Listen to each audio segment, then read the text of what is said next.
Discuss किया, linear expansion में देखा। Now second is superficial expansion. वो एक्सपेंशन किस में होती है बेटा? एरिया में। Second is superficial expansion, that is in area. तो सुपरफिशियल एक्सपेंशन के लिए कौन सा रिलेशन है बेटे? सुपरफिशियल एक्सपेंशन के लिए area at temperature T2 is equal to area at temperature T1 into 1 plus beta times T2 minus T1। अच्छा बेटे, तीसरा है क्यूबिकल एक्सपेंशन। ये बीटा क्या है यहाँ पे? Coefficient of superficial expansion. Cubical expansion किसके बराबर है बेटे? Cubical expansion V2 final volume is equal to V1 into 1 plus gamma times T2 minus T1। V2 is equal to V1 into 1 plus gamma times T2 minus T1। Gamma क्या है? Coefficient of cubical expansion. Gamma is coefficient of cubical expansion. ठीक है बेटे।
बेटे इसमें हम working fluid लेंगे, ideal gas और पिस्टन सिलेंडर अरेंजमेंट हमारे पास होगा।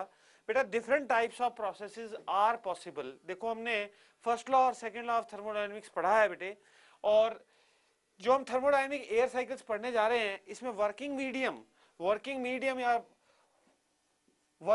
Is the ideal gas. बेटे वर्किंग मीडियम क्या है? आइडियल गैस है। और डिफरेंट तरह के processes we will be discussing in detail, अलग अलग किस्म के processes we will be discussing in detail. So देखिए बेटा, सबसे पहले अब हर एक सिचुएशन में we are having a cylinder and we are having a piston बेटा। और क्या है? द पिस्टन इज मूवेबल, मतलब पिस्टन जो है वो चल सकता है बेटे, it is movable. So we will see what is the change in internal energy during the process, what is the work done, and what is the heat that you are supplying in the different processes that are dealing. So these cycles we call as thermodynamic air cycles bete. These cycles we call as thermodynamic air cycles. So सबसे पहला process मैं discuss करूंगा, first process that I will be discussing is the constant volume process.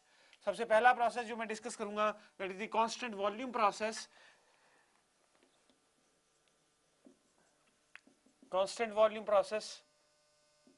देखिए बेटा, इसमें what we are doing is, ये हमारे पास एक बेटा पिस्टन और सिलेंडर अरेंजमेंट है। ये सिलेंडर है, यहां पे हमने पिस्टन लगा रखा है बेटे, और हमने इसमें आइडियल गैस भर रखी है। अब इस कांस्टेंट वॉल्यूम प्रोसेस में, ठीक है, हम लोग क्या कर रहे हैं कि इस पिस्टन को हमने फिक्स कर दिया बेटे,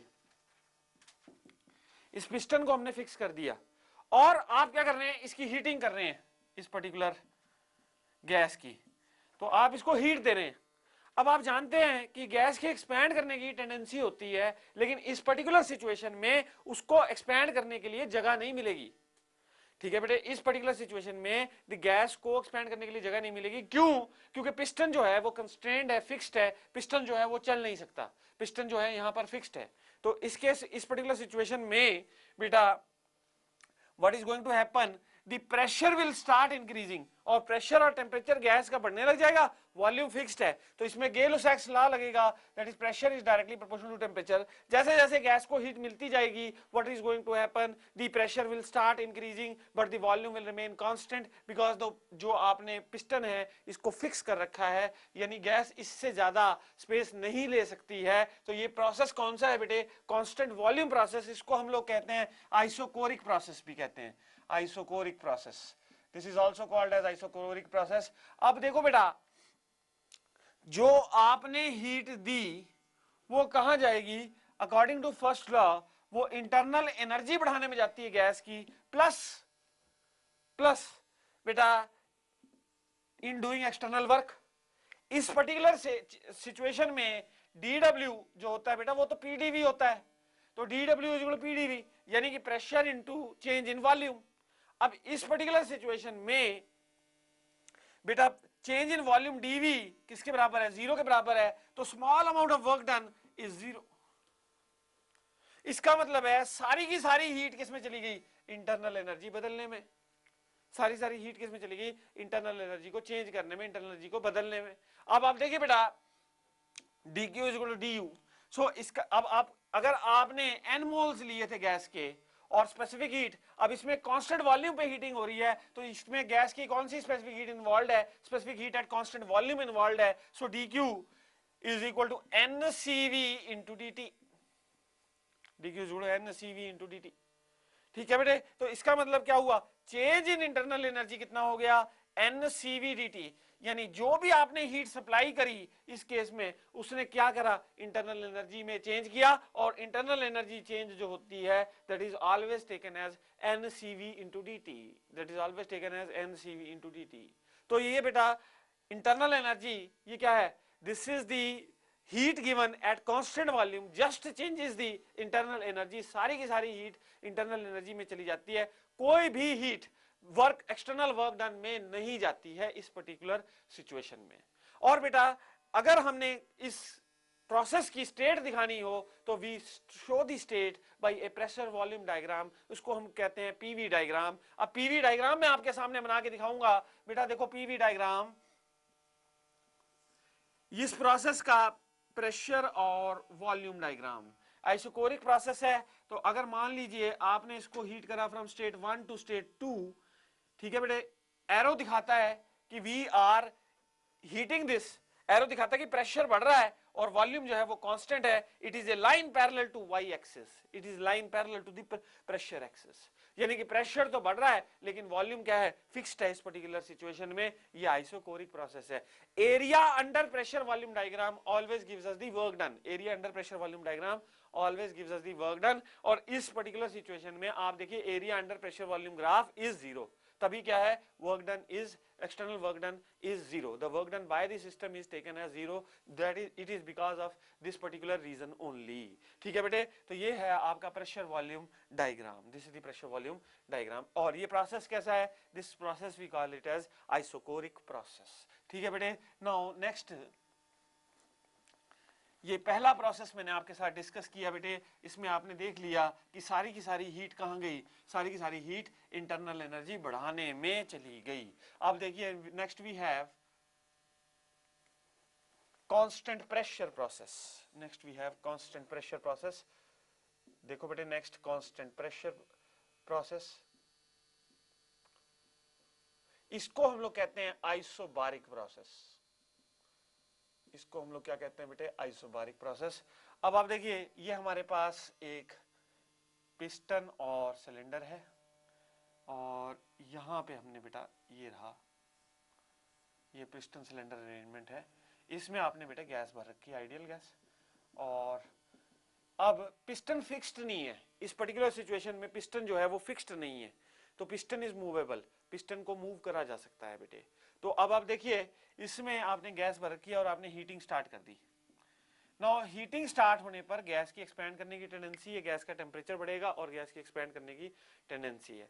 now what is going to happen, अगर आप हीट कर रहे हैं तो what is going to happen, the volume will start increasing, that means the piston will start moving in the backward direction, piston पीछे की तरफ चल देगा, और क्या होगा, there will be some small change in the volume of the gas. ठीक है बेटे, तो वॉल्यूम चेंज कितना हुआ, late us say the volume change is dV, late us say the volume changes dV, ठीक है बेटे। और अगर आप इसका प्रेशर वॉल्यूम डायग्राम बनाएंगे तो क्या है बेटे, इसमें कांस्टेंट प्रेशर है। ऐसा है कि जैसे ही गैस एक्सपैंड कर गई तो क्या हुआ, जितना एक्सेस प्रेशर आया वो क्या हो गया, कंपनसेट हो गया, क्योंकि वॉल्यूम हैज इंक्रीज्ड, ठीक है बेटे। तो प्रेशर इस केस में आपने क्या मेंटेन कर रखा है, pressure you are maintaining the pressure as constant, you are maintaining the pressure as constant. तो अब आप देखिए यहाँ पे ये पीवी डायग्राम में इसका बनाता हूँ बेटे, तो it will be a line parallel to x axis. ये हो गया प्रेशर कांस्टेंट, और प्रेशर जो आया that is a line parallel to the x axis. ये एक्स एक्सिस है, ये वाई एक्सिस है।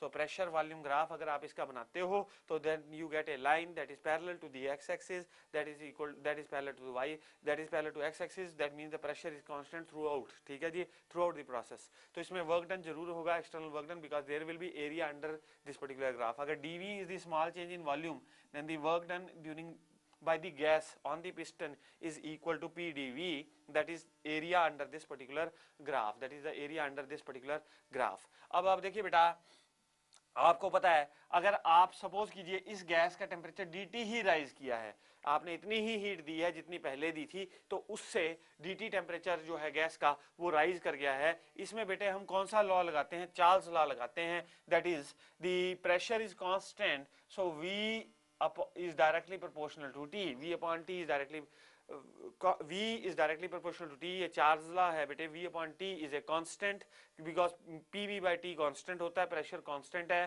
तो यहाँ पे V by T कांस्टेंट हो गया। यानी कि अगर आप टेम्परेचर बढ़ाओगे गैस का तो वॉल्यूम भी बढ़ती जाएगी। तो आपको ये पता है by first law of thermodynamics, जो हीट आप देंगे वो इंटरनल एनर्जी बदलेगी प्लस एक्सटर्नल वर्क करेगी, इंटरनल एनर्जी बदलेगी प्लस एक्सटर्नल वर्क करेगी। सपोज जैसे आपने पिछली बार लिया था आइसोकोरिक प्रोसेस में, उतने ही मोल्स यानी n मोल्स ही ले रखे हैं, और इस बारी स्पेसिफिक हीट कौन सी यूज करेंगे हम लोग, Cp, because you are heating it at constant pressure, इसको हीट कर रहे हैं आप कांस्टेंट प्रेशर पर। तो अब आप देखिए बेटा, आपने हीट उतनी ही दी और dt ही टेम्परेचर राइज किया है, dt ही टेम्परेचर राइज किया है, और एक्सटर्नल वर्क जो पिस्टन पे हुआ that is equal to pressure into change in volume PdV, that is equal to PdV। अब आप देखिए बेटा, dq is equal to du, change in internal energy is NCV dt plus PdV plus PdV। ये क्या है, that is equal to the external work done, ठीक है बेटे, external work done is PdV और internal energy change is NCV dt। अब आप देखिए बेटा, हमने इंटरनल एनर्जी का सिर्फ रिलेशनशिप है टेम्परेचर के साथ, यदि टेम्परेचर बढ़ाओगे तो इंटरनल एनर्जी ने चेंज हो जाना है। तो पिछली बार आइसोकोरिक प्रोसेस में जितनी इंटरनल एनर्जी चेंज थी उतनी ही इंटरनल एनर्जी चेंज इस बारी कांस्टेंट प्रेशर प्रोसेस में है। अब देखिए बेटा, इसको dq क्या है, quantity of heat that you are giving, that is NCP dt is equal to NCV dt plus PdV। अब देखिए बेटा, NCP dt is equal to NCV dt plus PdV किसके बराबर है बेटे, PdV is equal to PV nRT, ideal gas है ये, PdV is equal to nRDT, PdV is equal to nRDT। तो आप देखिए बेटा, you can cancel out n and dt throughout, तो आपके पास क्या आ गया, specific heat at constant pressure is equal to Cv plus R, that means Cp minus Cv is equal to R। ये इसको कहते हैं बेटा Mayer's relation, this is called Mayer's relation, this is relation between two specific heats of a gas, this is relation between two specific heats of a gas, it is called Mayer's relation। और ये देखिए, specific heat at constant pressure is greater than specific heat at constant volume by a factor R, which is R is the universal gas constant, Cp minus Cv is equal to R। ये process कैसा है बेटा, this is a isobaric process, this is a isobaric process, that means a constant pressure process. और आपने देखा इसको use करके हमने स्पेसिफिक हीट्स के बीच का रिलेशनशिप निकाला, Cp minus Cv is equal to R, और Cp और Cv कैसी हैं, molar specific heats, they are the molar specific heats, ठीक है बेटे। तो ये हो गया हमारा आइसोबारिक प्रोसेस का डिस्कशन। आइसोबारिक प्रोसेस में जो आप हीट देते हैं वो इंटरनल एनर्जी में भी चेंज लाता है, क्योंकि टेम्परेचर सिस्टम का बट चेंज हो रहा है, गैस का टेम्परेचर चेंज हो रहा है, और गैस एक्सटर्नल वर्क भी करती है, ये हमने आइसोबारिक प्रोसेस यानी कांस्टेंट प्रेशर एक्सपेंशन पढ़ी है। कांस्टेंट प्रेशर कंप्रेशन भी पॉसिबल है, कांस्टेंट प्रेशर कंप्रेशन भी पॉसिबल है। यदि मैं इस सिस्टम से हीट एक्सट्रैक्ट करना शुरू कर दूं तो क्या होगा, ये पिस्टन अंदर की तरफ आएगा क्योंकि गैस जो है कंट्रैक्ट होगी, कंप्रेस होगी, तो इसमें उसको कहते हैं constant pressure compression of the gas. ठीक है बेटे। Now next is constant temperature process. Next is constant temperature process.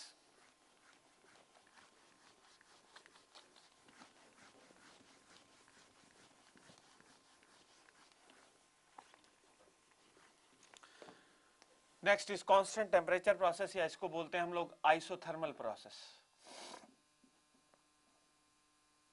Constant temperature process, या this is called as isothermal process. बेटे आइसोथर्मल गैस प्रोसेस में हम लोग गैस का टेम्परेचर कांस्टेंट मेंटेन करते हैं। आइसोथर्मल प्रोसेस में हम लोग गैस का टेम्परेचर कांस्टेंट मेंटेन करते हैं। अब वो कैसे करते हैं, देखो बेटा ऐसा है, आप ये ले लो सिलेंडर, ठीक है बेटे, सिलेंडर ले लो और इसमें ये लगा दो पिस्टन, ठीक है। अब पिस्टन चल सकता है, फिक्स नहीं है पिस्टन, और आपने सिलेंडर की वाल्स कैसी बना रखी है, कंडक्टिंग बना रखी है, यानी कि आप टेम्परेचर कांस्टेंट मेंटेन करना चाहते हैं, तो जो सराउंडिंग का टेम्परेचर है वही हमारे जो फ्लूइड का जो अंदर वर्किंग मीडियम है या वर्किंग गैस है उसका टेम्परेचर हम लोग कांस्टेंट मेंटेन कर सकेंगे।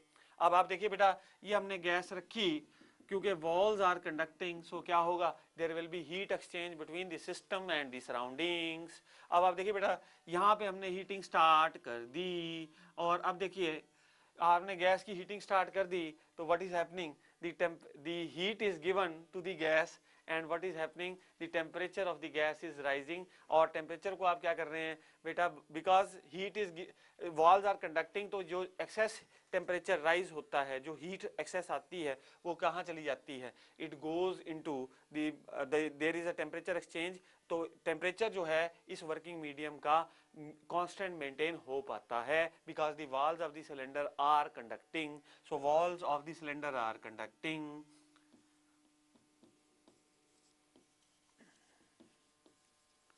कंडक्टिंग, नाउ देखिए बेटा, तो temperature T of the fluid, of the working medium, of the working gas is maintained as constant। अब आप कांस्टेंट टेम्परेचर एक्सपेंशन करा रहे हैं, इसको बोलते हैं आइसोथर्मल एक्सपेंशन, इसको बोलते हैं आइसोथर्मल एक्सपेंशन। आपको बेटा पता है PV अपॉन T कांस्टेंट के बराबर होता है। अब टेम्परेचर हमने क्या कर रखा है बेटे, कांस्टेंट मेंटेन रख रखा है, तो दैट मींस टू से PV इज ए कांस्टेंट, यानी कि प्रेशर इनटू वॉल्यूम, ये प्रोडक्ट कांस्टेंट रहेगा। यदि प्रेशर बढ़ रहा है तो वॉल्यूम घटेगी, यदि प्रेशर घट रहा है तो वॉल्यूम बढ़ेगी। अब आप देखिए बेटा, P is inversely proportional to V, P is inversely proportional to V। अगर मैं इसका प्रेशर वॉल्यूम डायग्राम बनाऊं तो वो किस तरह का बनेगा, प्रेशर वॉल्यूम डायग्राम किस तरह का बनाएंगे।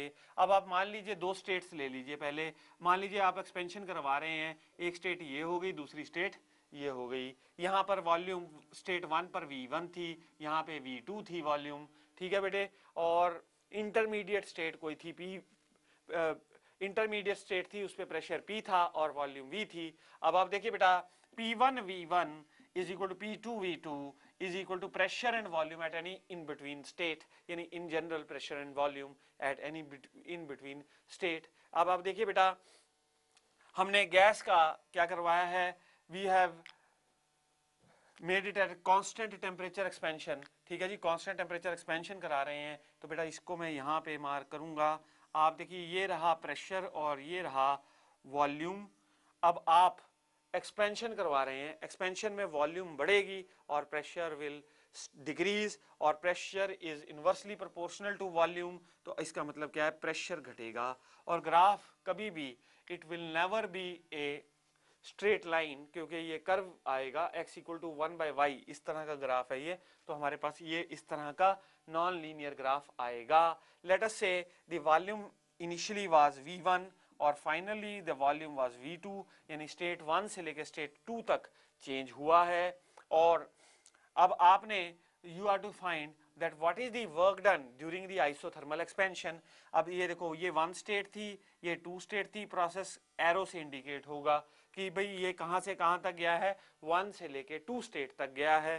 दी 1 2 लेके 2 स्टेट क्या हुआ है, the gas expansion has taken place. ये एरो यही इंडिकेट कर रहा है कि वॉल्यूम बढ़ रही है, प्रेशर घट रहा है। अब देखो बेटा, ऐसा करो, अब इसका वर्क डन 1 to 2 स्टेट तक का वर्क डन निकालने के लिए, दैट मींस अब ये एरिया हमको चाहिए, सारे का सारा एरिया, तो इसमें मैं एक छोटा सा पोर्शन काट लेता हूं which is of dv length, और इस पर जो प्रेशर था, let us say the pressure was p, so small amount of work done dw is equal to pdv, small amount of work done is equal to pdv। ठीक है बेटे, dw is equal to pdv। अब आप देखिए, P1 V1 is equal P2 V2 is equal PV लिख रखा हमने, तो अब मैं क्या कह सकता हूं, PV को लिख सकता हूं, P की जगह पे लिख सकता हूं P1 V1 by V ऐसे, या P2 V2 by V, P1 V1 by V into dV।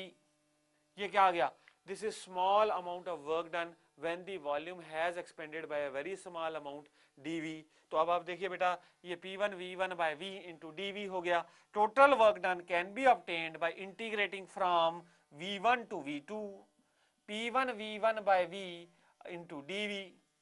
ठीक है बेटे, तो ये किसके बराबर हो जाएगा, this will B P1 V1 तो बाहर आ गया, dV by V कितना हो जाता है, log of V। ठीक है बेटे, natural log of V, log of V, log of V, from V1 to V2 integrate कर दो। ठीक है बेटे, from V1 to V2 integrate कर दो। अब आप देखो बेटा, ये कितना हो जाएगा, this is equal to P1 V1 into log, natural log है ये बेटे, log of V2 minus log of V1। ये कितना हो गया बेटे, P1 V1 into log of V2 by V1।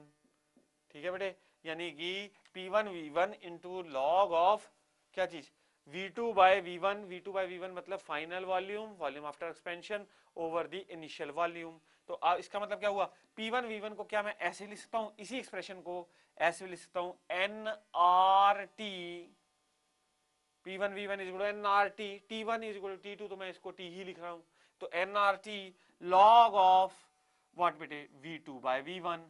इसी एक्सप्रेशन को मैं दोबारा से ऐसे भी लिख सकता हूं, देखिए कैसे लिखूंगा। आपको पता है P1 V1 is equal to P2 V2, आपको ये बात पता है कि P1 V1 is equal to P2 V2, तो इसका मतलब क्या हुआ बेटा, V2 by V1 can be written as P1 by P2, V2 by V1 can be written as P1 by P2। तो इसका मतलब क्या हुआ, इसी एक्सप्रेशन को मैं ऐसा भी लिख सकता हूं, work done in expanding the gas from 1 to 2 is equal to nRT into log of P1 by P2। I can write the same expression like this। तो ये तो हो गया work done during the isothermal expansion, this is the work done during the isothermal expansion. अब बेटा हमारे को ये बात पता है कि according to first law of thermodynamics, जो आप हीट देते हो वो कहां जाती है, वो that goes in increasing the internal energy of the gas and external work is done by the system. तो external work is done by the system, तो इसका मतलब क्या हुआ, जो आपने हीट सप्लाई दी, ठीक है बेटे, जो आपने हीट सप्लाई दी that is Q12 is equal to U12 plus W12। ठीक है बेटे, तो Q12 जो आपने हीट सप्लाई दी वो इंटरनल एनर्जी चेंज में चली गई, प्लस वर्क डन आपने प्रोसेस में देख लिया, that is nRT log of V2 by V1, ये आपने वर्क डन देख लिया है। अब आप देखो बेटा, U12 यानी कि change in internal energy, U12 change in internal energy is equal to NCV into change in temperature. Temperature change कितना है, T2 माइनस T1, बट बेटा यहाँ पे तो टेम्परेचर कांस्टेंट हम लोग कह रहे हैं, तो इसका मतलब क्या है, चेंज इन टेम्परेचर यानी T2 माइनस T1 ये तो बेटा 0 के बराबर है। इसका मतलब U12 किसके बराबर हो गया, 0 के बराबर हो गया। इसका मतलब ये हुआ कि internal energy change is equal to 0 in this particular process. इसका मतलब है बेटे सारी की सारी हीट किस में चली गई, सारी की सारी हीट एक्सटर्नल वर्क करने में चली गई, सारी की सारी हीट एक्सटर्नल वर्क करने में चली गई। तो यानी कि जो हीट सप्लाइड Q12 है that is equal to W12, यानी जो आपने हीट दी वो सारी की सारी एक्सटर्नल वर्क करने में चली गई। एक्सटर्नल वर्क जो आपने किया that is nRT log of V1 by V2, तो इसका मतलब है सारी heat energy is equal to nRT that has gone into doing the external work. और इस बारी एक्सपेंशन में work is done by the system, so work done is taken as positive that is nRT log of V1 by V2। ठीक है बेटे, तो ये आपका हुआ isothermal process. Isothermal process complete हो गया। इंटरनल एनर्जी चेंज, अगर पूछा जाए कि कौन से प्रोसेस में इंटरनल एनर्जी चेंज जीरो होता है, तो वो एक तो आइसोथर्मल प्रोसेस हो गया। ठीक है बेटे, और कौन से प्रोसेस में एक्सटर्नल वर्क डन जीरो होता है, वो कांस्टेंट वॉल्यूम प्रोसेस हो गया। ठीक है बेटे, तो दो इस तरह के क्वेश्चन हमने इस पर्टिकुलर कंसेप्ट के ऊपर कवर कर लिए। Next we will talk about the adiabatic process. Adiabatic process के बारे में बात करेंगे।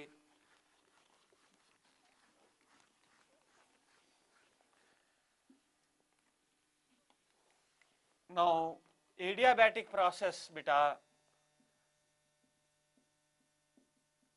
ये कौन सा प्रोसेस है जिसमें no heat exchange, no heat exchange, तो कोई हीट एक्सचेंज नहीं है, ऐसे प्रोसेस को हम लोग क्या कहते हैं बेटा, एडियाबैटिक प्रोसेस कहते हैं। This is such a sort of process is called as adiabatic process, जिसमें हीट एक्सचेंज जीरो होता है। That means Q12 is equal to zero, Q12 is equal to zero. अब बेटा ये एडियाबैटिक एक्सपेंशन की बात करूंगा मैं, पहले आपके साथ एडियाबैटिक एक्सपेंशन की बात करूंगा। यानी आपके पास अगर आपने बेटा आइसोथर्मल प्रोसेस बनाया, जैसे ये पिस्टन मूवेबल था, आपने इसकी वॉल्स कंडक्टिंग रखी हुई थी और आपने इसको हीट दे दी, आपने इसको हीट दे दी, गर्म कर दिया गैस को, गैस गर्म होगी तो ये पिस्टन पीछे जाएगा। अब हमने क्या करा, जब ये पिस्टन पीछे गया ना बेटे, तो हमने इसको इंसुलेट कर दिया, यानी इसके ऊपर एक इंसुलेशन कैप चढ़ा दी। तो अब क्या होगा, हीट एक्सचेंज सिस्टम और सराउंडिंग्स के बीच में होगा ही नहीं इस पर्टिकुलर सिचुएशन में। तो अब होगा क्या बेटे, यहां से अब आप देखेंगे कि क्योंकि गैस के पास कुछ ना कुछ इंटरनल एनर्जी थी, उस इंटरनल एनर्जी के चलते भी क्या हो जाएगा, थोड़ी सी एक्सपेंशन हो जाएगी। 1 to 2 स्टेट फिर दोबारा क्या हो जाएगी बेटा, एक्सपेंशन हो जाएगी। there will be some amount of expansion that will be taking place in this particular process। ठीक है बेटे, तो इस प्रोसेस में भी there will be certain amount of expansion, और इस expansion को हम लोग कहते हैं adiabatic expansion, क्योंकि कोई heat exchange between the system and surrounding इस particular situation में present नहीं है। तो अब आप देखिए बेटा, now अगर मैं इसका प्रेशर वॉल्यूम डायग्राम बनाऊं 1 to 2 स्टेट का, वो बेटा कुछ ऐसा आएगा, that will be somewhat like this, कुछ स्लाइटली ऐसा। तो ये स्टेट 1 बेटा, ये स्टेट 2, प्रोसेस गया 1 to 2। एडियाबैटिक प्रोसेस के दौरान हम लोग कहते हैं, रूल जो गवर्न करता है, P1 V1 की power gamma is equal to P2 V2 की power gamma is equal to PV की power gamma, and this is a constant। P1 V1 की power gamma is equal to P2 V2 की power gamma is equal to PV की power gamma is a constant। और gamma क्या है बेटे, ratio of specific heats, gamma is Cp by Cv, gamma is Cp by Cv।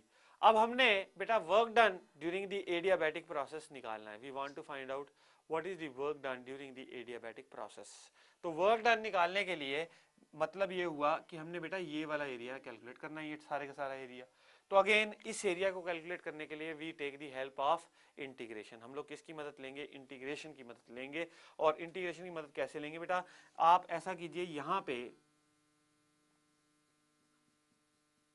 छोटा सा कोई area काट लीजिए सच दैट ये dV है और ये प्रेशर इस पर्टिकुलर पॉइंट पे P है।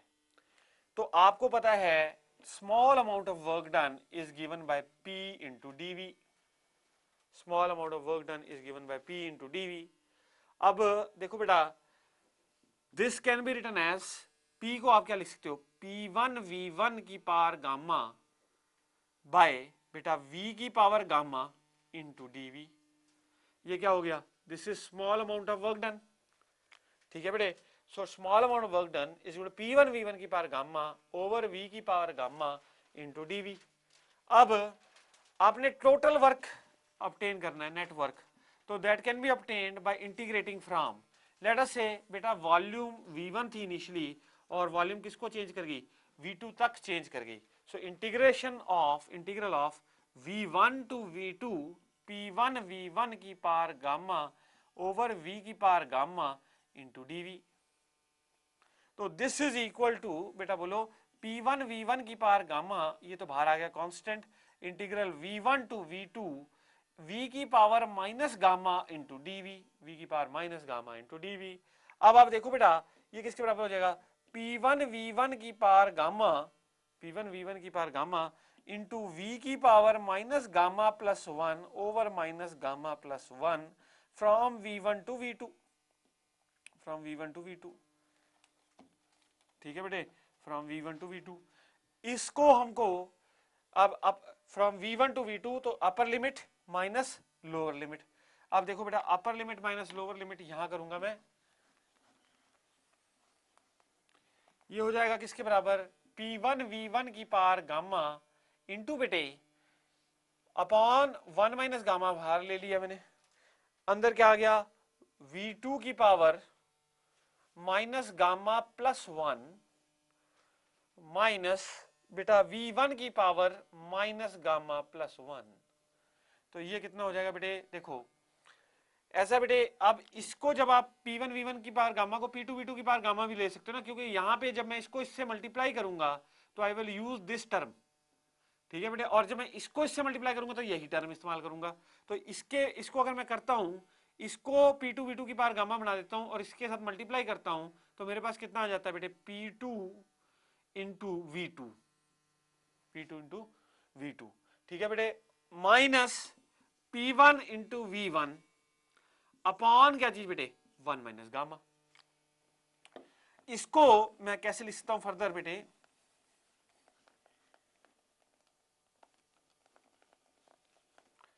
इसको मैं फर्दर लिख सकता हूं, ऐसे भी लिख सकता हूं P1 V1 minus P2 V2, minus sign ऊपर से कॉमन किया, ये माइनस साइन नीचे एडजस्ट कर दिया, over gamma minus 1. This is work done during the adiabatic expansion from 1 to 2, that is equal to P1 V1 minus P2 V2 over gamma minus 1. This is equal to NR. बेटे P1 V1 की जगह क्या लिखते हैं, NR T1, NR T1 minus NR T2, तो NR T1 minus T2 upon gamma minus 1. This is work done during the adiabatic expansion, that is work done from 1 to 2, that is NR T1 minus T2 over gamma minus 1. ये हो गया बेटा work done during the adiabatic process. This is work done during the adiabatic process. अच्छा बेटे, अगर अब मेरे को ये चीज पता है बेटे, by the first law of thermodynamics, I know the quantity of heat that I am giving Q12 is equal to U12 plus W12. बेटे हीट एक्सचेंज कितना है, 0. एडियाबैटिक प्रोसेस के दौरान हीट एक्सचेंज कितना है, 0. So 0 is equal to U12 plus W12. इसका मतलब क्या हुआ, चेंज इन इंटरनल एनर्जी, या we can say work done is negative of change in internal energy. Now या internal energy is negative of work done. इसका मतलब क्या हुआ, जो भी वर्क हो रहा है बेटे वो किसके एक्सपेंस पे हो रहा है, इंटरनल एनर्जी के एक्सपेंस पे हो रहा है. ठीक है बेटे, work done is equal to negative change of internal energy. तो इसका मतलब क्या हुआ कि अगर मैं एडियाबैटिक प्रोसेस के दौरान अगर एडियाबैटिक एक्सपेंशन हो रही है तो internal energy of the gas is decreasing, internal energy of the gas is decreasing. लेकिन अगर एडियाबैटिक कंप्रेशन करा रहे हो तो क्या होगा, then the internal energy of the gas is increasing, internal energy of the gas is increasing. और जो वर्क डन है बेटे that is negative of the change in internal energy, और वर्क डन हमारा प्रोसेस में है NR T1 minus T2 over gamma minus 1.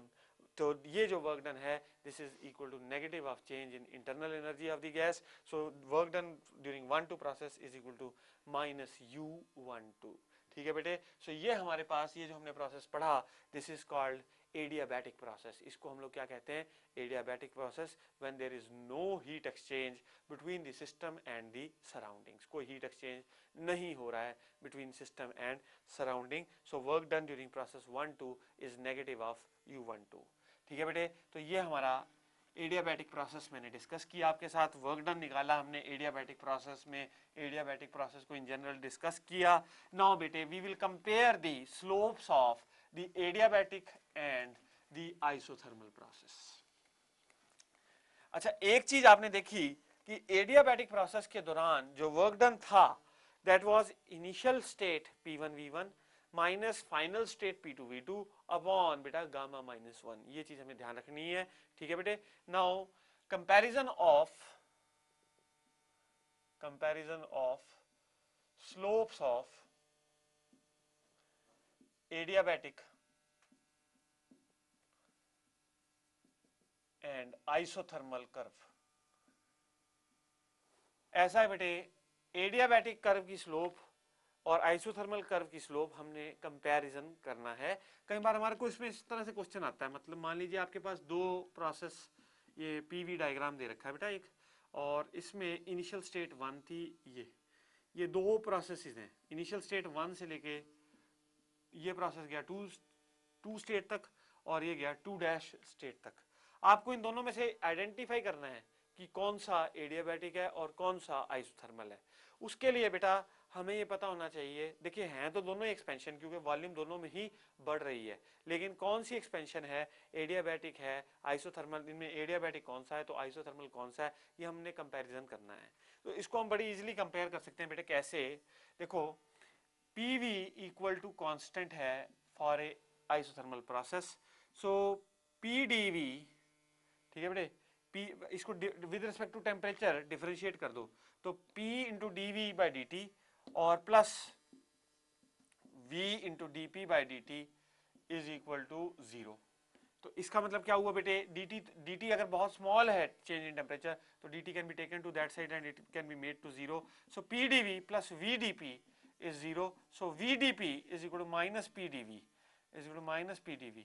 तो इसका मतलब क्या हुआ बेटा, dP by dV is equal to minus P upon V। ये क्या आई, ये आइसोथर्मल कर्व की स्लोप आई। अब ऐसे ही आप एडियाबैटिक कर्व की स्लोप निकालिए। सो एडियाबैटिक कर्व की स्लोप क्या हो जाएगी बेटे, दैट विल बी PV की पावर गामा कांस्टेंट होता है इसमें, तो अब देखो P first function into derivative of second function with respect to temperature, ठीक है, प्लस बेटे v की पावर गामा into क्या चीज dp by dt that is equal to 0। so dt LCM, तो dt यहां जाके क्या हो जाएगा, 0 हो जाएगा, और आपके पास dp by dv कितना आ जाएगा, यहां से अगर आप सॉल्व करते हो तो dp by dv ये क्या, this is slope of adiabatic process, ये कितनी आ जाएगी, minus that is gamma times minus P by V. इसका मतलब आपने देखा कि बेटा जो एडियाबैटिक कर्व की स्लोप है ये क्या है, ये आइसोथर्मल कर्व की स्लोप है। एडियाबैटिक कर्व की स्लोप गामा टाइम्स है आइसोथर्मल कर्व की स्लोप के। इसका मतलब स्लोप किसकी ज्यादा होगी, हमेशा स्लोप ज्यादा होगी बेटा एडियाबैटिक कर्व की। आप इन दोनों कर्व में से देखिए इसकी स्लोप बेटा अगर आपने देखनी हो तो आपको ये एंगल का टैन करना पड़ेगा। इसकी स्लोप ये एंगल बढ़ गया, तो इसका मतलब इसकी स्लोप ज्यादा है इन कंपैरिजन टू दिस। तो इसका मतलब क्या हुआ, ये वाला प्रोसेस कैसा है बेटा, एडियाबैटिक, और ये कैसा है, ये है बेटे isothermal. Is it clear? So यहां से हमने देखा कि एडियाबैटिक कर्व की स्लोप गामा टाइम्स है और एडियाबैटिक कर्व की slope is always more than isothermal curve slope.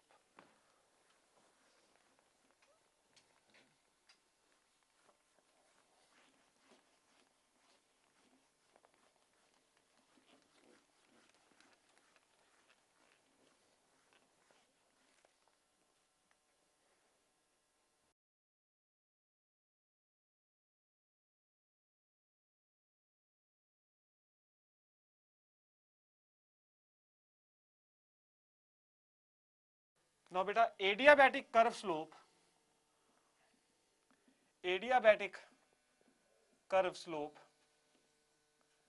Is equal to gamma times isothermal curve slope. ठीक है बेटे, तो इसका मतलब क्या है, एडियाबैटिक कर्व की स्लोप हमेशा आइसोथर्मल कर्व की स्लोप से ज्यादा होगी। अगर बेटे हम कंप्रेशन का केस लें, अगर हम लोग कंप्रेशन का केस लें, ये प्रेशर, ये वॉल्यूम चार्ट, ठीक है बेटे, और यहां से ये पॉइंट है, अब ये देखो नो बेटे, अगर आप ये प्रोसेस जा रहा है बेटे 1 से लेके 2 और ये 2 डैश, अगर अब ये कौन सा प्रोसेस है, वेल बेटे ये प्रोसेस का एरो उल्टा कर दीजिए,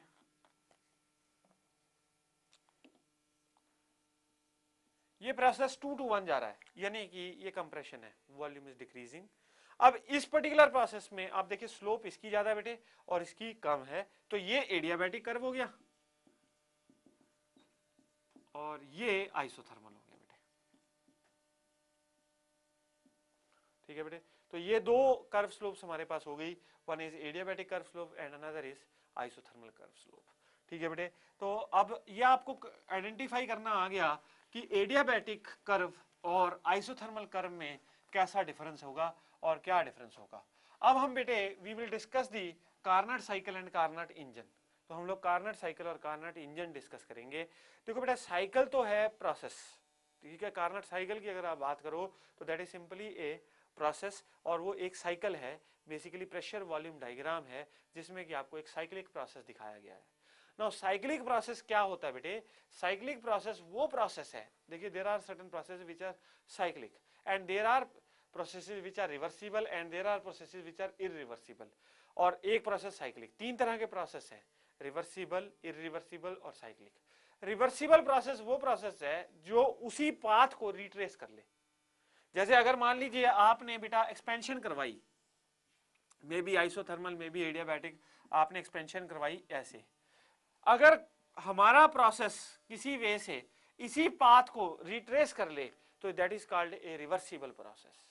और इरिवर्सिबल प्रोसेस जो इस पाथ पे वापस आ ही ना सके वो कैसा प्रोसेस है, इरिवर्सिबल प्रोसेस। मतलब आपने पहले एक्सपेंशन कराई और कंप्रेशन करा रहे हैं, अगर कंप्रेशन पे प्रोसेस इसी पाथ को रिटर्न नहीं कर सकता है then it is called a irreversible process. और साइक्लिक प्रोसेस क्या है बेटे, घूम फिर के वापस अपनी इनिशियल स्टेट पे पहुंच जाए, यानी कि अगर ऐसे गया और वापस ऐसे आया तो ये क्या हो गया, ये साइक्लिक प्रोसेस है, क्योंकि गया वो डिफरेंट पाथ से और आया भी वो डिफरेंट पाथ से, वापस भी डिफरेंट पाथ से आया, लेकिन इनिशियल स्टेट पे आ गया। इनिशियल स्टेट क्या थी, 1 से गया बेटे 2 पे और 2 से फिर वापस 1 पे आ गया बाय ए डिफरेंट पाथ।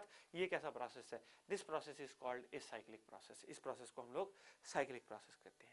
तो साइक्लिक प्रोसेस में आप देखिए कार्नट्स जो साइकिल है वो भी इसी तरह का एक साइक्लिक प्रोसेस है। ठीक है बेटे, वो भी इसी तरह का एक साइक्लिक प्रोसेस है जो कार्नट साइकिल है। ठीक है बेटे, वो भी क्या है, पूरा प्रोसेस वापस अपने आप को उसी इनिशियल स्टेट पे ले आता है, पूरे साइकिल चलने के बाद, डिफरेंट प्रोसेस होने के बाद जो है रिटर्निंग उसी पाथ पे आ जाती है। और कार्नट जो इंजन है that is based upon Carnot cycle, जिसका वर्किंग मीडियम है आइडियल गैस। तो ये हाइपोथेटिकल है, ये कभी एग्जिस्टेंस में, ट्रू एग्जिस्टेंस में पॉसिबिलिटी नहीं है कार्नट इंजन की या कार्नट साइकिल की। ऐसे इंजन बने ही नहीं जो कार्नट साइकिल पे चलते हों, क्योंकि they are based upon second law of thermodynamics. और सेकंड लॉ ऑफ थर्मोडायनेमिक्स में हम ये कहते हैं कि जो ट्रू हीट है बेटे, जो सारी की सारी यूजफुल हीट है, वो सारी की सारी वर्क में कन्वर्ट होती है, दैट इज नॉट पॉसिबल। ठीक है बेटे, तो अब आप देखिए we will discuss the Carnot engine and Carnot cycle. तो अब हम लोग कार्नट इंजन और कार्नट साइकिल डिस्कस करेंगे।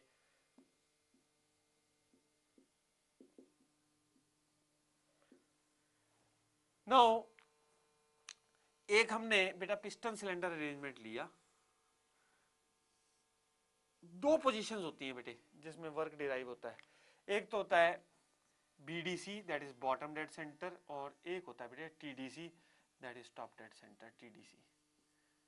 तो एक है बॉटम डेड सेंटर और दूसरा है बेटे टॉप डेड सेंटर, यानी जो सेकंड एक्सट्रीम पोजीशन है, ये 1 पोजीशन बोल देता हूँ इसको 2, सेकंड एक्सट्रीम पोजीशन जो है that is called top dead centre, और जो पहली पोजीशन है, इनिशियल पोजीशन है, that is called bottom dead centre. और इसमें हमने कौन सी गैस भर रखी है बीच में बेटे, ideal gas, we have filled in ideal gas भर रखी है आपने बीच में। ठीक है बेटे। और आप क्या कर रहे हैं, इसको हीट करते हैं इनिशियली। पहले हीट जब आप करते हैं तो आपने इसको पूरा क्या कर रखा है बेटे, कंडक्टिंग कर रखी है वॉल्स। तो पहले आप हीट करेंगे तो कैसा होगा, अगर walls of the cylinder were conducting तो टेम्परेचर रहेगा कांस्टेंट, यानी कि आइसोथर्मल एक्सपेंशन होगी। जब ये 2 पे नहीं पहुंचा, 2 के बिल्कुल नजदीक है, तब हमने क्या करा, एक बेटा इंसुलेटिंग कैप ले आए। इंसुलेटिंग कैप लाके इसको हमने क्या कर दिया, इसके ऊपर चढ़ा दिया ताकि वॉल्स नॉन कंडक्टिंग हो जाए, सिस्टम आइसोलेटेड सिस्टम की तरह बिहेव करे। और तब क्या होगा, then also we find that internal energy के डिक्रीज के होने की वजह से थोड़ी सी एक्सपेंशन हो जाती है और टॉप डेड सेंटर पे हमारा पिस्टन पहुंच जाता है। This is called adiabatic expansion. अब ये एडियाबैटिक एक्सपेंशन होगी, इसके बाद बेटा हमने क्या करा, ये कैप हटा ली और क्या करा, इसकी वॉल्स पे बर्फ लगा दी। तो यानी कि कूलिंग कर रहे हो आप, तो कूलिंग करोगे तो गैस कंट्रैक्ट होगी और फिर क्या होगा, ये दोबारा से ऐसे आएगा और फिर दोबारा टेम्परेचर कांस्टेंट है। आप देखिए फिर दोबारा टेम्परेचर कांस्टेंट है और ये कंप्रेशन होके ये बॉटम डेड सेंटर पे नहीं पहुंचा होगा। जब ये बिल्कुल पास में होगा तब हम क्या करेंगे, फिर दोबारा से इंसुलेशन कैप लगा देंगे और फिर क्या होगा, फिर फर्दर एडियाबैटिक कंप्रेशन हो जाएगी थोड़ी सी, ठीक है, और ये बॉटम डेड सेंटर पे पहुंच जाएगा। तो ये 4 प्रोसेसेस हैं। पहला कौन सा बेटा, आइसोथर्मल एक्सपेंशन। दूसरा कौन सा है, एडियाबैटिक एक्सपेंशन। तीसरा कौन सा है बेटे, तीसरा प्रोसेस है आइसोथर्मल कंप्रेशन। और चौथा कौन सा है, एडियाबैटिक कंप्रेशन। ये 4 प्रोसेसेस की ये साइकिल बनी हुई है। आजकल की जितनी भी साइकिल है वो सब इस इंजन की मॉडिफिकेशन है। उनमें वर्किंग मीडियम भले ही पेट्रोल हो जाए, डीजल हो जाए, पेट्रोल साइकिल है, डीजल साइकिल है, लेकिन जो पाथ, जो कार्नट ने हमें रास्ता दिखाया था, जो Carnot cycle, Carnot engine design करके, उसी को हमने रेफरेंस ट्रीट किया है, उसी को हमने रेफरेंस ट्रीट किया है। अब आप देखिए बेटा, मैं आपके सामने ये प्रोसेस तो मैंने आपको समझाया, इंजन किस तरह से काम करता है ये तो आपको समझा दिया। अब मैं इसकी कार्नट साइकिल की डिस्कशन करूंगा and then we will derive the expression for the Carnot engine, जो कि हमने सेकंड लॉ ऑफ थर्मोडायनेमिक्स में डिराइव किया था, और उसकी डिस्कशन मैं कंप्लीट करूंगा यहाँ पे। अब आप देखिए बेटा, कार्नट साइकिल मैं आपके सामने बनाने जा रहा हूँ। ये तो कार्नट इंजन का एक्सप्लेनेशन आपको दिया मैंने। अब आप देखिए, ये प्रेशर वॉल्यूम डायग्राम बना रहा हूं बेटे, प्रेशर वॉल्यूम डायग्राम। खासियत ये है कि ये साइक्लिक प्रोसेस है, यानी कि system returns back to its initial state. अब आप सोचिए कि यहां पे चलिए, initially the pressure of the gas was this much and the volume was this much. अब आपने क्या करा, आइसोथर्मल एक्सपेंशन की। ये गया प्रोसेस कहां से कहां, 1 to 2 स्टेट। ये पहला 1 to 2 क्या हो गया बेटा, आइसोथर्मल एक्सपेंशन। 1 to 2 क्या हो गया बेटे, आइसोथर्मल एक्सपेंशन। फिर हमने प्रोसेस को कहां से कहां भेजा बेटे, 2 to 3, ठीक है। ये क्या हुआ, एडियाबैटिक एक्सपेंशन।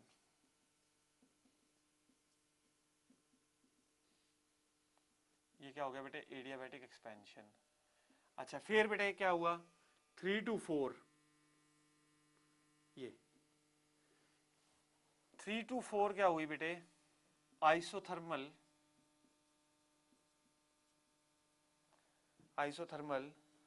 कंप्रेशन। अच्छा, फिर बेटे 4 to 1, मतलब साइक्लिक प्रोसेस है तो ये वापस अपनी इनिशियल स्टेट पे आएगा प्रोसेस, तो 4 to 1 लेकर आए। अब 4 to 1 ये वापस पहुंच गया अपनी इनिशियल स्टेट पर। 4 to 1 हुई बेटा एडियाबैटिक कंप्रेशन।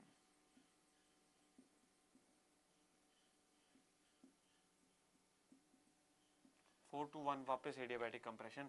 तो 1 to 2 isothermal expansion, 2 to 3 adiabatic expansion, 3 to 4 isothermal compression, 4 to 1 adiabatic compression. ये हमारे पास 4 स्टेट्स आई बेटे, 4 डिफरेंट स्टेट्स मैंने आपके सामने डिस्कस की।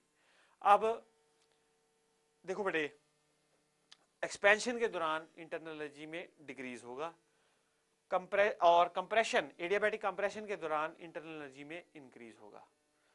प्रोसेस इज 1 to 2 आइसोथर्मल है, तो जितना टेम्परेचर 1 पे है उतना ही टेम्परेचर 2 पे है। तो अगर मैं 1 और 2 स्टेट पे टेम्परेचर मान लेता हूं T1, और 3 और 4 स्टेट पर I take the temperature as T2, मैं T2 टेम्परेचर ले लेता हूं। अब हम देखेंगे बेटा, 1 to 2 स्टेट में आप हीट सप्लाई कर रहे हैं, क्योंकि आप हीटिंग कर रहे हैं गैस की, तो यू आर सप्लाइंग हीट। अब हम ये देखेंगे कि हम कितनी हीट सप्लाई कर रहे हैं during the first 1 to 2 process. अच्छा, फिर ये 2 to 3 क्या हो रहा है, इंटरनल एनर्जी में डिक्रीज हो रहा है, तो हम यहां देखेंगे कि इंटरनल एनर्जी डिक्रीज कितना हो रहा है। 3 to 4 स्टेट में क्या हो रहा है, हीट रिजेक्शन हो रही है, क्योंकि आपने बर्फ लगा दी बाहर तो कूलिंग हो रही है, और हीट की क्या हो रही है, रिजेक्शन हो रही है। तो 3 to 4 स्टेट में जो 3 स्टेट में टेम्परेचर है वही 4 स्टेट पे होगा। यहां पे हमने टेम्परेचर T2 माना है, और इसमें हम देखेंगे what is the work done during the क्या कहते हैं आइसोथर्मल कंप्रेशन। और फिर एडियाबैटिक कंप्रेशन हो रही है 4 to 1 स्टेट में, तो इसमें क्या हो रहा है, इंटरनल एनर्जी का इंक्रीज हो रहा है, और इस स्टेट में हम देखेंगे what is the increase in internal energy. तो ये चारों प्रोसेस हम अब इंडिविजुअली स्टडी करेंगे। सबसे पहले I will be discussing the first process, that is isothermal expansion. तो ये आपको 4 प्रोसेस आपको समझ में आए। अब हम इसको आइसोथर्मल एक्सपेंशन को पहले डिटेल में डिस्कस करेंगे। तो बेटा देखिए, Q12 is equal to W12। क्यों, आइसोथर्मल एक्सपेंशन है, तो इंटरनल एनर्जी चेंज कितना हो गया बेटे, 0। Internal energy change during the process is 0। तो Q12 is equal to W12। ये कौन सा प्रोसेस है, this is expansion, this is process of expansion. तो अब देखिए, this will be equal to, अगर आपने n मोल्स लिए थे गैस के, nRT1 इंटू लॉग ऑफ क्या जी बेटे, V2 by V1, into log of V2 by V1। तो ये हमने देखा बेटा फर्स्ट सिचुएशन, तो ये हमारा फर्स्ट इक्वेशन बन गई। नाउ इसमें सारी की सारी हीट कहां चली गई, जो आपने हीट सप्लाई दिया, that has gone into increasing the, that is gone into doing external work. Internal energy change 0 है, क्योंकि टेम्परेचर कांस्टेंट है। Now second process, that is 2-3, that is adiabatic expansion.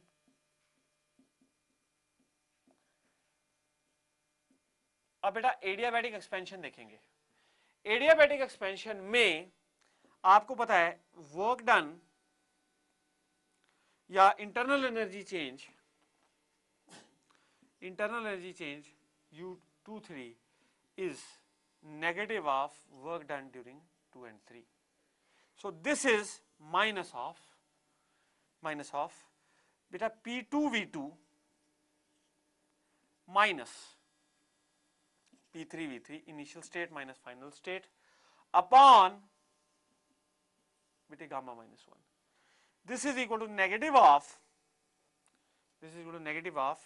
अब NR T1 बेटे, क्योंकि 2 state पे temperature क्या है, T1 minus NR T2 whole upon gamma minus 1। यह है क्या, सेकेंड इक्वेशन बेटे, this becomes second equation. Now next we will discuss the 3-4 state. 3-4 state is क्या, 3-4 स्टेट इज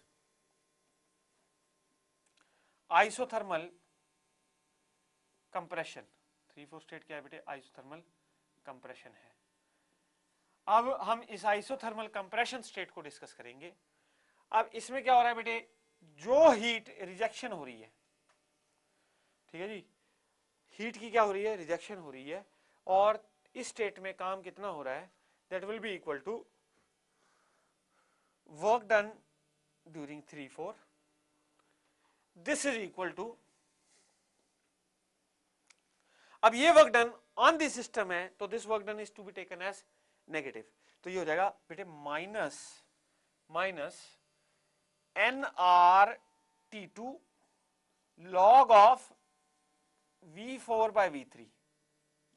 इसको आप लिख सकते हो बेटे, इसको आप लिख सकते हो minus NRT2 into natural log of V3 by V4।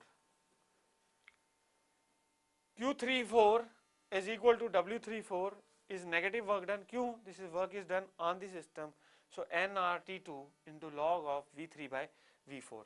इसको बोलेंगे हम लोग third equation. Now we will discuss the last process. and the last process is adiabatic, ये 4-1 that is adiabatic compression.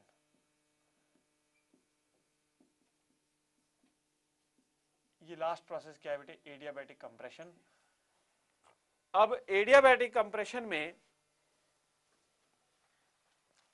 जो आप इंटरनल एनर्जी में इंक्रीज हो रहा है, so U41 is equal to negative of W41. So that will be equal to, ये किसके बराबर हो जाएगा बेटे, that will be equal to P negative of P4V4 minus P1V1 upon क्या जी बेटे, gamma minus 1. So this is equal to negative of क्या जी बेटे, नेगेटिव ऑफ NR क्या चीज T2 माइनस T1 अपॉन क्या चीज बेटे, अपॉन गामा माइनस 1. अब आप ये देखिए इसकी खासियत, जितना इंटरनल एनर्जी में डिक्रीज हुआ उतना ही इंटरनल एनर्जी में इंक्रीज हो गया. ये 2-3 में इंटरनल एनर्जी लूज हुई, जितना ये आप दोनों एक्सप्रेशंस कंपेयर करिए बेटा, U41 को और U23 को, अगर इन दोनों को ऐड कर दिया जाए तो नेट इंटरनल एनर्जी चेंज क्या हो जाता है, 0. तो इसका मतलब है जो वर्किंग मीडियम था उसका इंटरनल एनर्जी चेंज नेट क्या है, 0 हो रहा है पूरे प्रोसेस में, क्योंकि जितना इंटरनल एनर्जी डिक्रीज हुई 2-3 में उतनी ही वापस इंक्रीज कर गई, तो इंटरनल एनर्जी में चेंज नेट 0 है.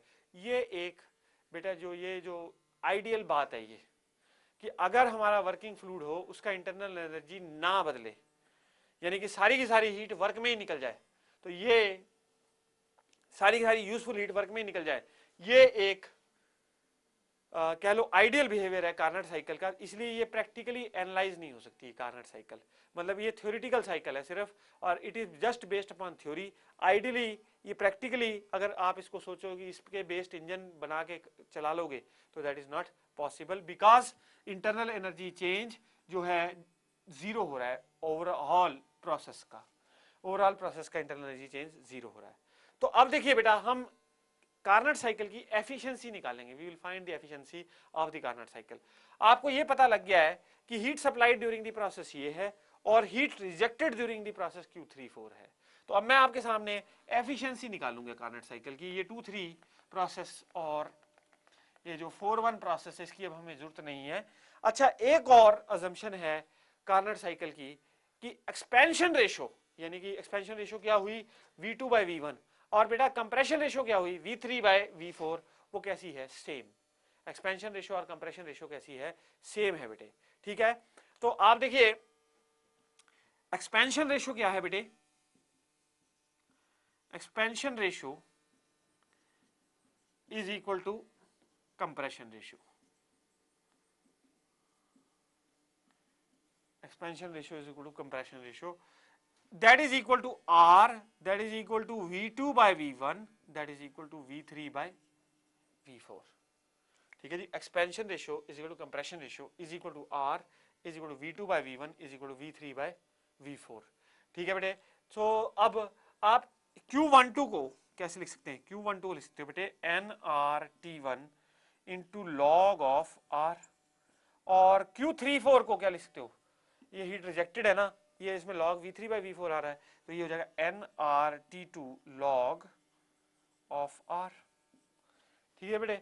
एफिशिएंसी क्या होती है, अब देखो 1-2 प्रोसेस में तो आपने हीट सप्लाइड करी और 3-4 में हीट रिजेक्ट हुई, तो एफिशिएंसी होती है heat supplied minus heat rejected over heat supplied, क्योंकि heat supplied minus heat rejected किस में कन्वर्ट हो रही है, वर्क में कन्वर्ट हो रही है बेटे. ठीक है, तो heat supplied minus heat rejected that is Q12 minus Q34 over Q12 heat supplied. ठीक है, अब आप देखिए बेटा ये किसके बराबर हो जाएगी, that will be equal to NR into log of R, ये तो कॉमन आ गया, अंदर क्या रह गया बेटे, T1 minus T2 upon NR log of r into T1। तो ये ऊपर से नीचे से ये कैंसिल हो जाएगा, आपके पास क्या आ गया बेटे, एफिशिएंसी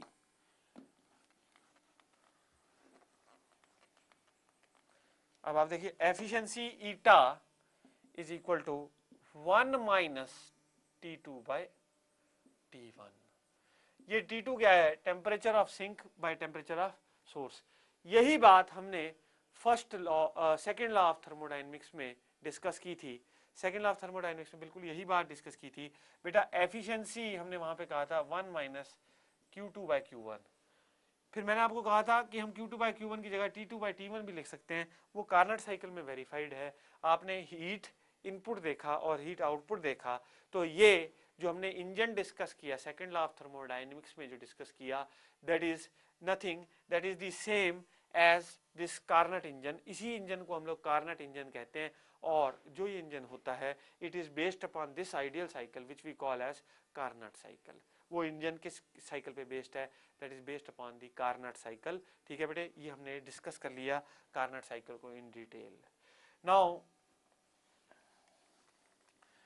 ये इसके साथ हमारा बेटे थर्मोडायनेमिक एयर साइकिल्स जो टॉपिक है ये कवर हो जाता है टोटली। जो थर्मोडायनेमिक्स का ही पार्ट है, we have discuss that in total. Now further we will be discussing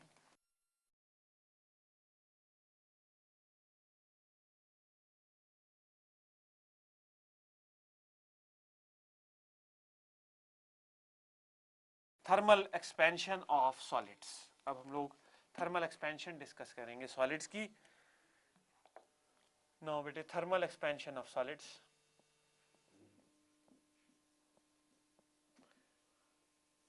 thermal expansion of solids ऐसा है बेटे, solids they expand on heating. कोई भी सॉलिड है अगर आप उसको हीट करते हैं, it has a tendency to expand. ठीक है बेटे, तो उसकी एक्सपेंशन हो जाती है। अब expansion of solids is of 3 basic types. 3 तरह की एक्सपेंशन पॉसिबल है। सो सबसे पहली एक्सपेंशन जो है that is linear expansion. Linear expansion होती है बेटे सॉलिड्स में। दूसरा है superficial expansion.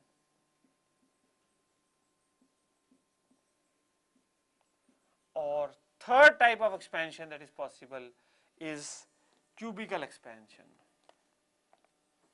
Is cubical expansion.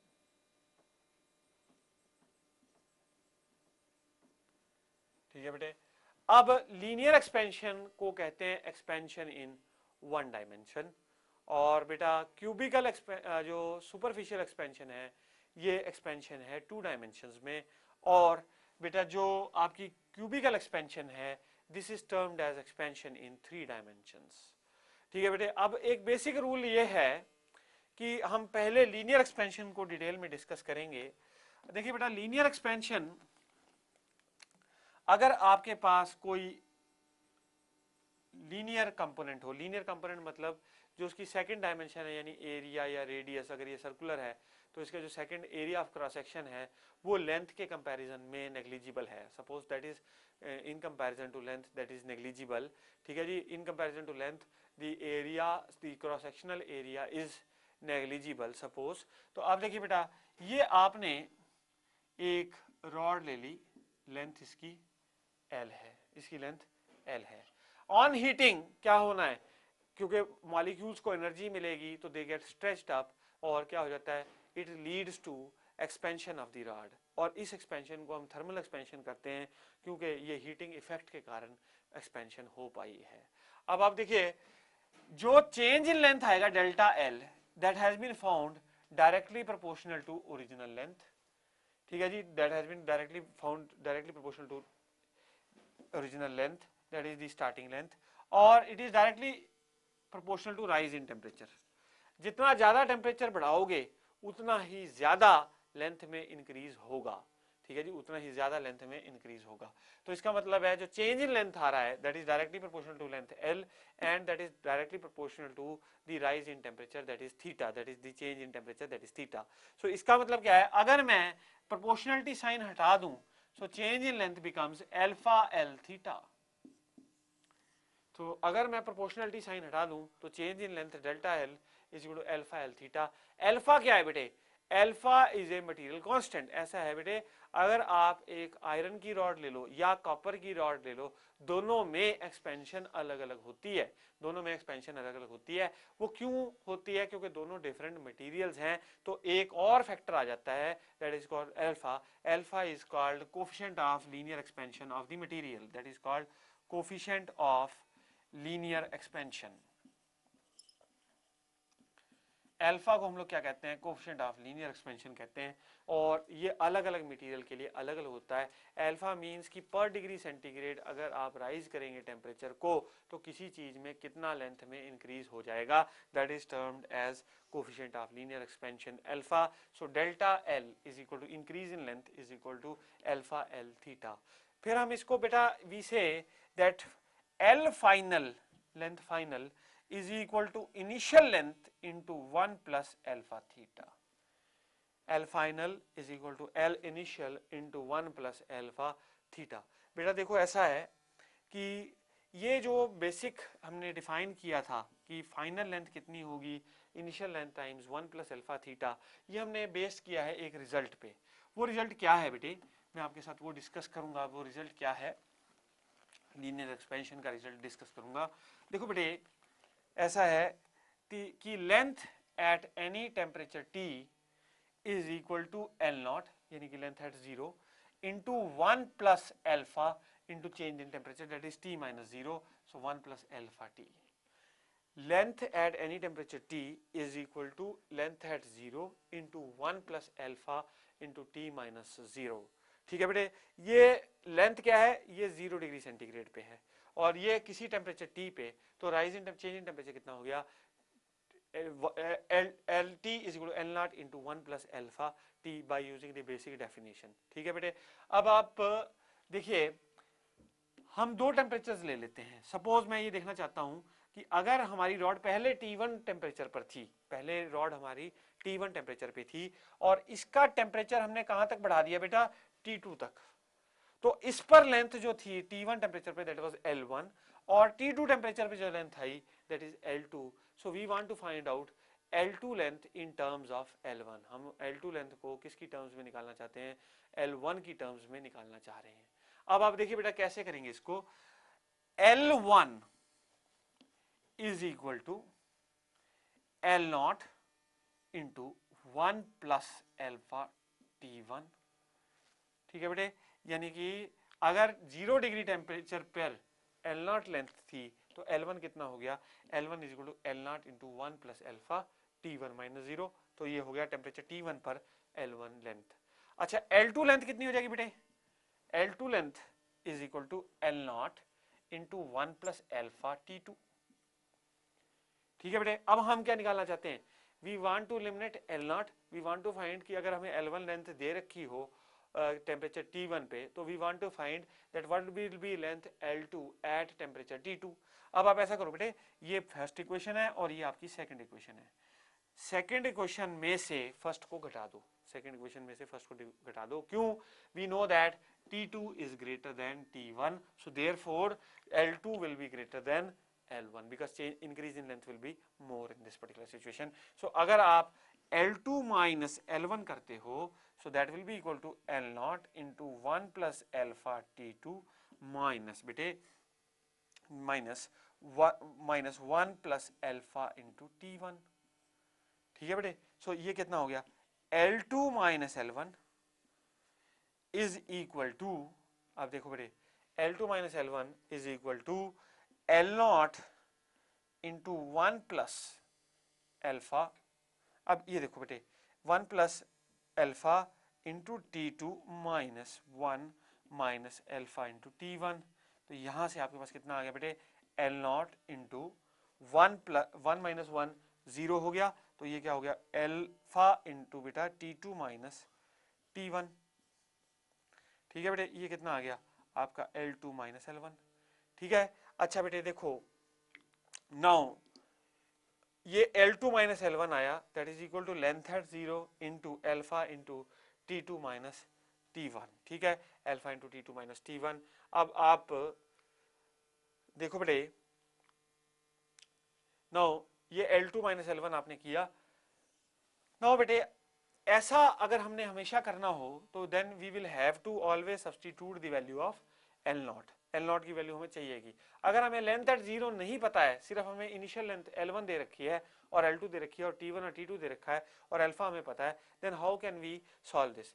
मतलब इसको कैसे हम एलिमिनेट करें L नॉट को। तो L नॉट को एलिमिनेट करने के लिए ये हमारी ये जो फर्स्ट इक्वेशन है बेटे, ये वाली, इसको आप देखिए, L नॉट को क्या लिख सकते हैं आप, L1 by 1 plus alpha into T1, ठीक है बेटे। ऐसा करो, अब इसकी जगह पे ये सब्स्टिट्यूट कर दो इस इक्वेशन में, थर्ड इक्वेशन बोल देता हूं, थर्ड में ये फर्स्ट से वैल्यू यहां सब्स्टिट्यूट कर दो, तो L2 minus L1 is equal to L1 by 1 plus alpha T1 into alpha times T2 minus T1,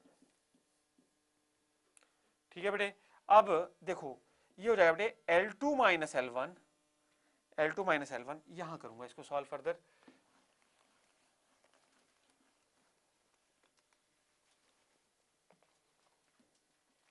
तो बेटा देखिए L2 minus L1 is equal to L1 into 1 plus alpha T1 की power minus 1 into बेटे alpha times T2 minus T1।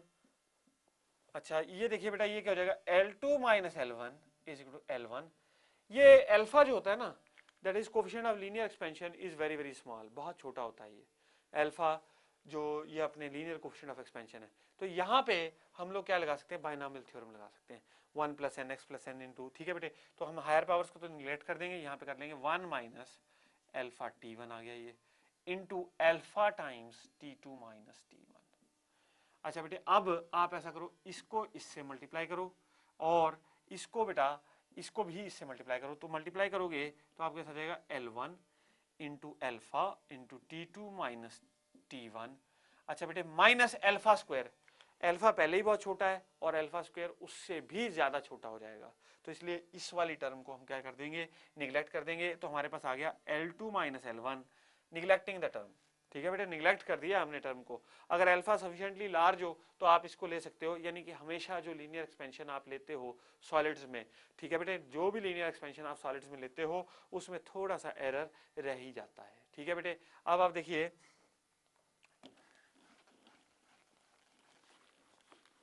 यहां से आप ये देख सकते हैं L2 is equal to L1 plus L1 into alpha into T2 minus T1, so that is L1 into 1 plus alpha times T2 minus T1, that is rise in temperature.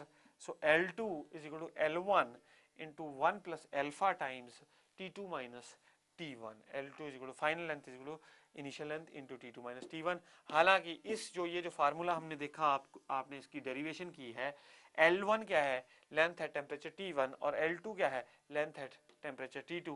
हमने इस derivation में एक छोटी सी असम्पशन की है, that is alpha square into T1 into T2 minus T1 की term को neglect करके हम इस पर्टिकुलर इक्वेशन पे पहुंचे हैं। तो length final is equal to length initial into 1 plus alpha times T2 minus T1। ये आप डायरेक्टली ही कह सकते हैं हर एक सिचुएशन में, ठीक है बेटे, क्योंकि वो जो ये जो फैक्टर है इसका इफेक्ट जो होना है लेंथ पे, that is near about negligible, ठीक है, that is near about negligible. Now बेटे ये हमने लीनियर एक्सपेंशन